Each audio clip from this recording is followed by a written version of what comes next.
T-minus 10, 9, 8, 7, 6, 5, 4, 3, 2, 1. Ignition. And liftoff of Falcon 9. Go SpaceX, go SDA.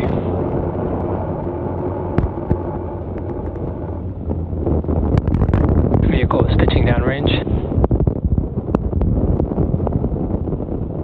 MOD chamber pressures are nominal.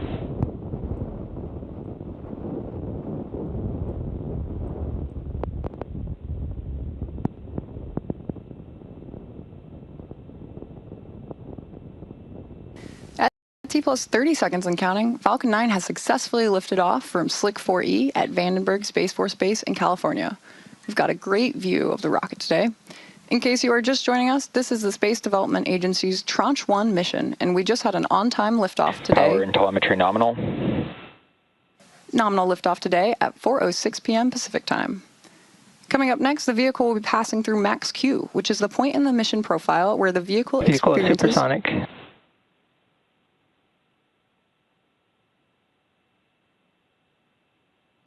Max Q is the point in the mission profile where the vehicle experiences the greatest amount of aerodynamic pressure. Max Q. Falcon 9 has now passed through that period of Max Q. So coming up next, we'll have several events happening in quick succession, starting with MECO, then stage separation, then SES-1. Main engine cutoff, or MECO, is where all 9 Merlin 1D engines shut down to slow the vehicle down in preparation for stage separation, which is where the first stage separates from the second stage. Following this, the MVAC engine on the second stage will light, which is called out as second engine start, or SES-1. This engine burn will last for several minutes and propel the second stage and the payload to orbit. In addition to these major events, the fairing halves will separate about 30 seconds after SES-1. And as a reminder, we will not have any views of Falcon 9's second stage or the payload today at the request of our customer.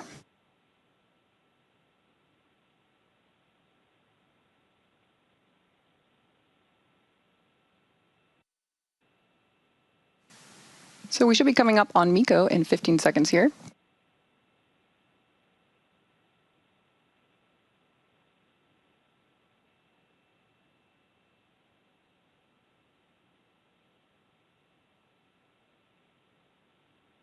MECO. Stage separation confirmed.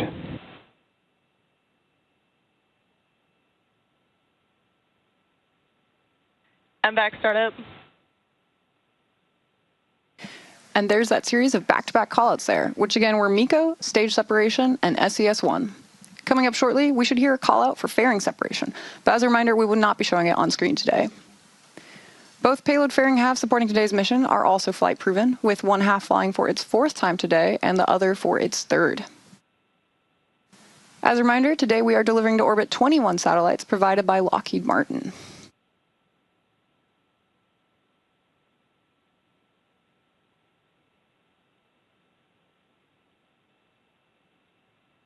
Fairing separation confirmed. There's that confirmation of the fairing separation. As mentioned earlier, we will be attempting to retrieve these fairing halves again once they fall back to Earth with our West Coast recovery vessel, Go Beyond. Today is SpaceX's second Tranche 1 mission this year for the Space Development Agency. Our first Tranche 1 mission successfully launched on Wednesday, September 10th at 7:12 a.m. Pacific Time from Space Launch Complex 4 East, which is the same launch complex we use today at Vandenberg Space Force Base.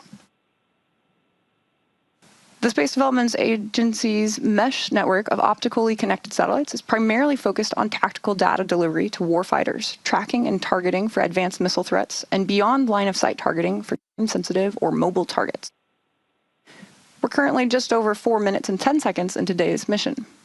The next major milestone coming up in about 3 minutes will be the entry burn of the Falcon 9 booster as it continues on its journey towards our drone ship, Of Course I Still Love You, stationed in the Pacific. To start the entry burn, we will relight 3 of our M1D engines, which is similar to pumping the brakes to slow down the vehicle as it passes back into the Earth's atmosphere. We need to slow down the vehicle to reduce re-entry forces, which then helps us recover and reuse the first stage.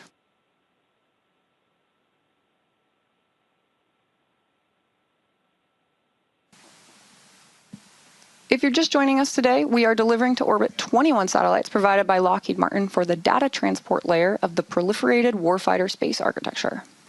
The data transport function delivers tactical data to warfighters wherever they are in the world. These 21 satellites are the second of 10 satellite planes that make up the first tranche of warfighter capability.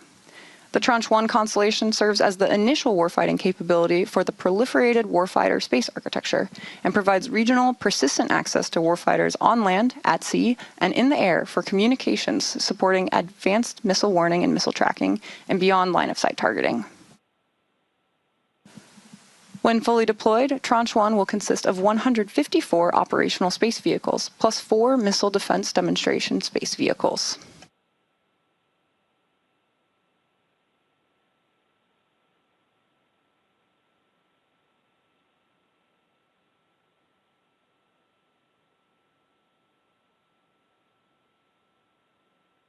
Coming up next, we'll have the pre-entry burn, followed by the landing burn. At this point, we're about 30 seconds away from the beginning of the entry burn, and you should be able to see the graphics on the bottom of your screen light up as the engines do.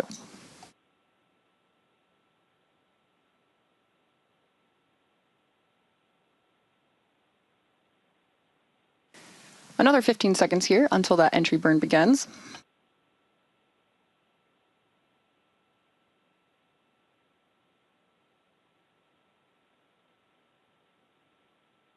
Stage 1 FTS has safed. Nice call out there. Stage 1 entry burn startup. And there's the call out for the entry burn starting up on the Falcon 9 first stage. This burn is set to last about 25 seconds and again is slowing down the vehicle in preparation for its final burn and landing.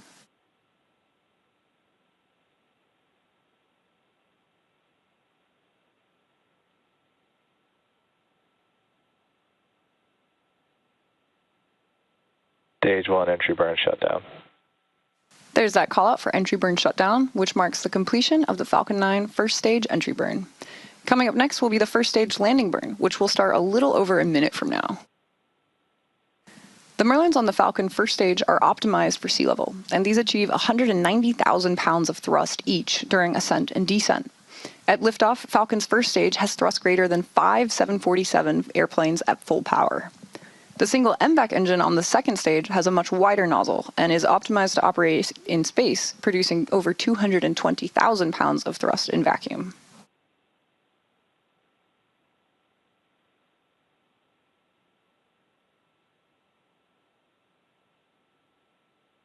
Stage 1 transonic. Stage 2 terminal guidance. Coming up next, we'll have the start of the landing burn of the first stage. The landing burn is the final burn of the Falcon 9 booster, and it's used to reduce the remaining speed of the vehicle for a gentle and precise landing on our drone ship, Of Course I Still Love You. Stage 2 FTS has safed. We should be hearing that call out for the first stage landing burn in a few moments from now.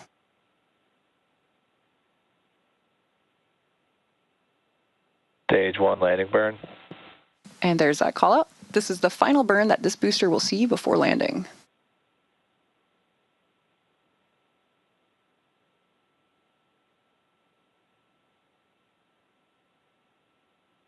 Landing light deploy. I'm back shutdown. Stage 1 landing confirmed. Some awesome views there of the grid fins on our way down. And that marks another successful landing of our Falcon 9 rocket. This is the 7th launch. Nominal orbit insertion. This is the 7th launch and landing for this first stage. Now, as a reminder, we will not be showing any Stage 2 or deployment views at the request of our customer. So with the successful landing of our Falcon 9 booster, we'll be bringing our webcast to a close. We'd like to thank the Space Development Agency for entrusting us with today's mission, and we'd also like to thank the Range and FAA for their support.